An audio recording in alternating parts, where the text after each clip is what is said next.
So, how can you tell if the narcissist and the narcissist new supply are having problems in their new relationship? We must understand that the narcissist is not capable of being happy in a new relationship if she or he had not crushed the previous partner. And why is that?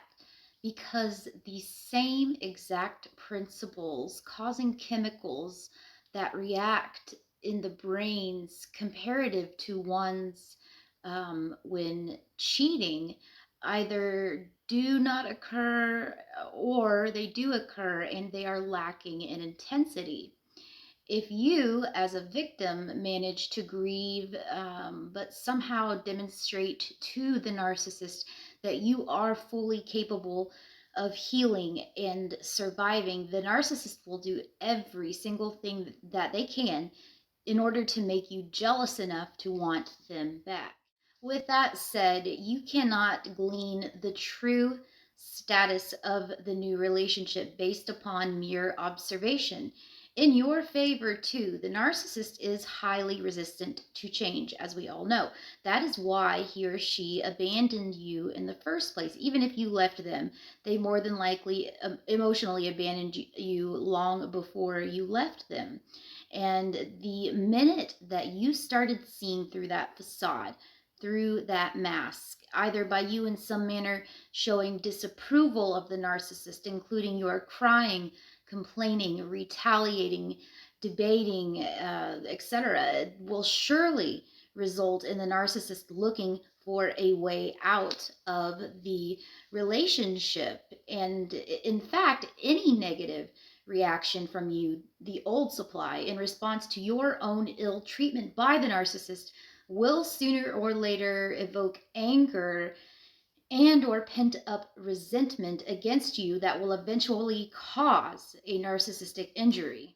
So the new partner, the new source of narcissistic supply, unless they have extremely low self-esteem, they more than likely will not last long because they will be quickly punished into a position of reacting to being somewhat slighted and or neglected by the narcissist, because the unfinished business with you will affect the narcissist's attention span when it comes to the new supply.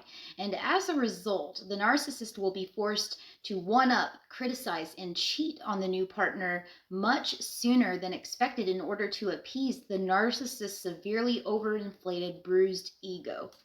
The narcissist's dark reality, it is shameful, but usually very well hidden. And the reality of the situation is that the narcissist's ego is literally constantly screaming for validation over and over again, and as such can never be sedated. Narcissistic personalities are a danger to their partners due to the narcissistic expectations from his or her partner to live in a fairy tale world or a bubble that is conflicted by the narcissist's repeatedly negative actions that destroys any chance of anything good actually happening. And to their advantage, they falsely demonstrate in the beginning of the relationship that they are good soulmates. Non-narcissists are better talkers than listeners, which is why the narcissist usually knows us better than we know them by the end of the relationship. They use what they have learned about us to determine our weaknesses, and they use those weaknesses against us. And if you really think about it, do you really know your narcissist? And for example, if you listen, the narcissist will usually tell you primarily who or what he or she is in reality, despite the many different masks that they wear. And we miss these red flags initially because we are being love bombed by the false self of the narcissist. And the narcissist is not is not powerful, far from it. And time is certainly not a friend of the narcissist. And the reason that the narcissist, as he or she ages, finds it tough to maintain or even find a willing victim any longer is highly due to the negative effects of years of practiced deceptiveness and complications, aging, lack of patience, and so on, that has played on him or her as well as played out on their potential victims. So back to how to tell from the outside when the new supply is beginning to be devalued, and it will be very difficult, and you may not be able to gauge the status of their relationship, because from the outside, at least, this is a very well managed image that the narcissist is heavily invested in telling everyone how marvelous things are between he or she and the new supply.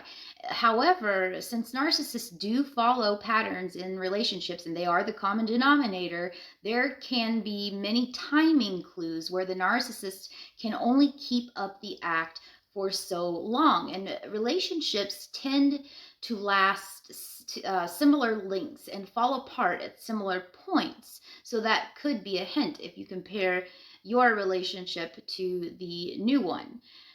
Truly and honestly, the problems start the minute that the narcissist introduces another poor victim into their universe of absolute dysfunction. Look back at your own entanglement with the narcissist and think about, when did the first comment or situation or demand take place which made your gut jump a little bit? Not very long after you passed the audition to make a cameo appearance in the narcissist's lifelong stage show of misery. And for me, it was within weeks that I started noticing these things.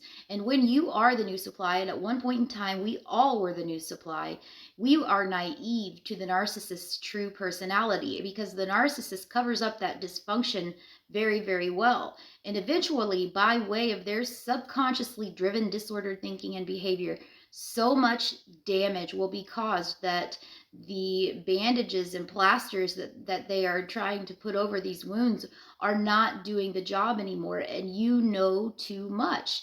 The dismembered corpse of a relationship must be discarded, and a body transplant must take place. And repeat ad infinitum. Hey guys, if you would like to donate to my cause, Narcissistic Abuse 101, feel free to go to the PayPal link in my bio, and your contributions will help out with getting people in need some free coaching, production of my new book, live speaking events, and so much more cool stuff that I have coming up. And to those of you who have already donated, thank you so much.